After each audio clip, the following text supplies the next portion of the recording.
Hello and welcome to part 2 of this virtual walking tour of historic downtown Suffolk, Virginia.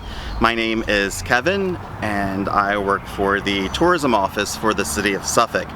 Part 1 of this virtual tour focused more along the area along the Nansemond River, an area what I like to refer to as original Suffolk, the 1740s part of Suffolk.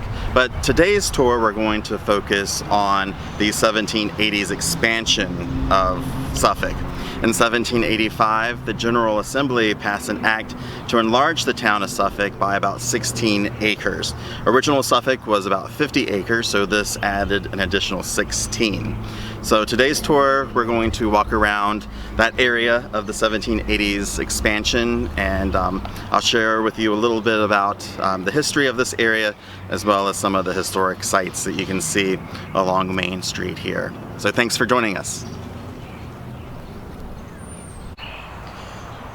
We are going to start our tour at what many refer to as the heart of Suffolk.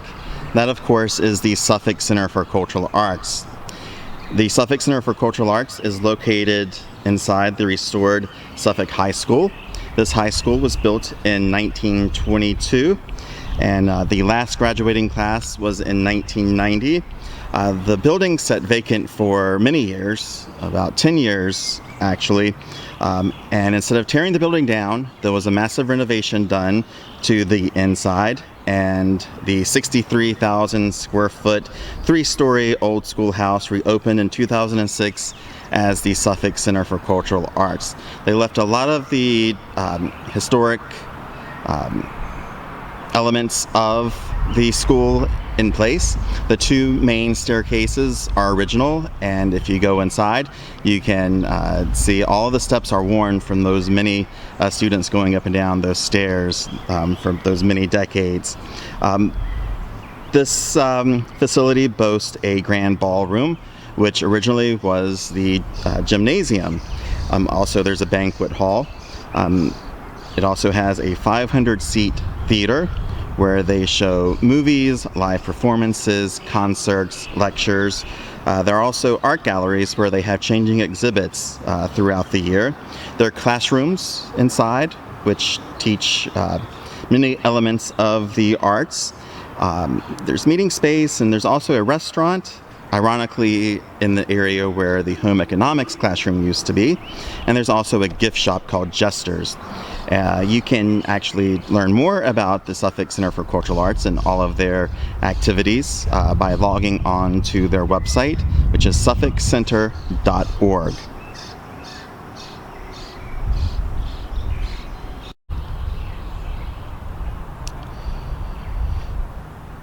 Now, situated adjacent to the Suffolk Center for Cultural Arts is the Jefferson School, which was built in 1911. And this building was the center of learning for many years, and it has been repurposed into apartments called the Jefferson School Lofts.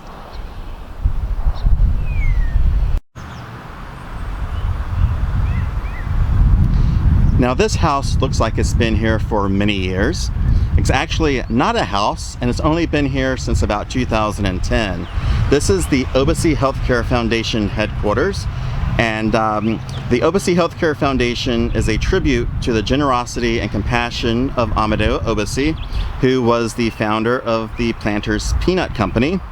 Mr. Obesity was successful in business, and he was passionate about helping the people of the Suffolk community. So Mr. Obesity was the sole benefactor of the Louise Obesity Memorial Hospital, named for and dedicated to his beloved wife. The foundation was created from his estate and from the proceeds of the sale of that hospital in 2006. The Obesity Healthcare Foundation continues Amadeo Obesity's legacy to provide access to medical care for all. And they built their headquarters to blend in with the historic district here, so that's why it looks like an old Victorian home.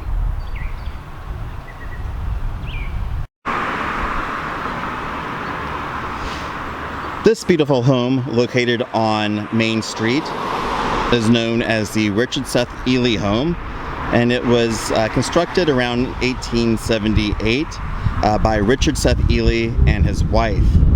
This is an exceptionally fine structure that reflects the Second French Empire influence on American architecture from the 1850s through the 1870s. And the home is still inhabited by the descendants of the Ely family, which is quite impressive.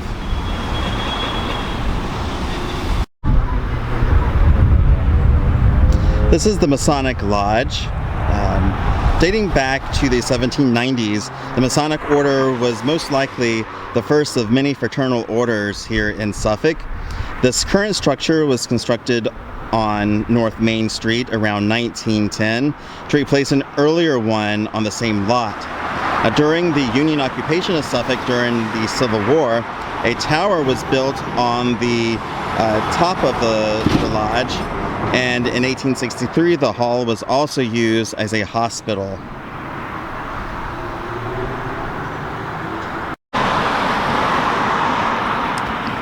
This is First Baptist Church Main Street. This church, like many churches here in Suffolk, can trace its beginnings to the chapel that once stood in Cedar Hill Cemetery. In 1836, a frame church was erected on the corner of North Main Street and the present-day Freemason Street. And during the Civil War, the church was converted into a hospital by Union troops, who then carried off the pulpit and all the seats, along with most of the window sashes. In 1887, the building was moved to the back of the lot, and a much larger building was constructed. The current structure, which is the third church on this site, was completed in 1957.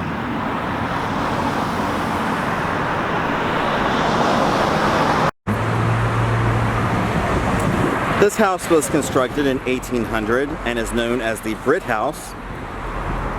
Just like many homes here along Main Street, it's seen many changes and additions over its centuries as a house standing along Main Street.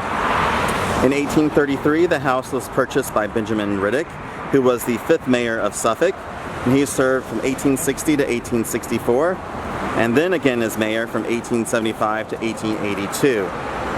The house to the left of the Brit House is known as the Myrick House. It was built in 1820, and this little house is notable for its central chimney, which is an unusual feature for a house to have something like that, especially a house of that age.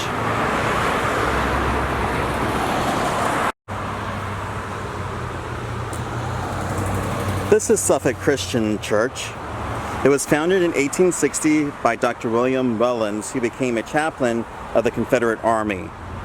The original church was torn down in the early 1890s and was replaced in 1894 with this current structure. The facade was significantly altered in the 1920s, and this building was one of the first public buildings in Suffolk to be wired for electricity.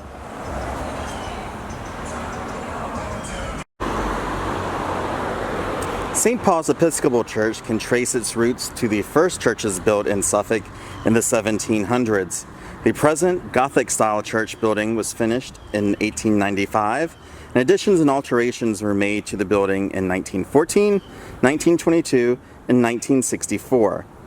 The church is a repository of many artifacts from the church's past, including the Bible that was used in the first colonial church built in the town limits of Suffolk that dates to 1754.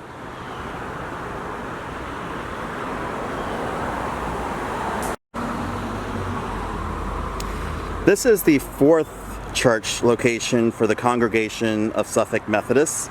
Again, like many others, they started in the small meeting house that was in Cedar Hill Cemetery.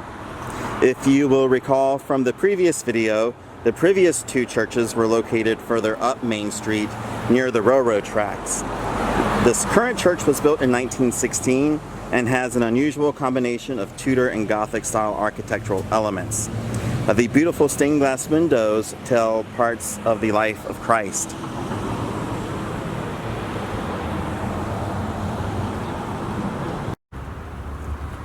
Thanks again for joining me on this virtual tour of historic downtown Suffolk. Hope to see you soon in person on one of our regular tours, or possibly again virtually on one of our online tours. Our website is visitsuffolkva.com. Thanks again for joining me. Stay safe.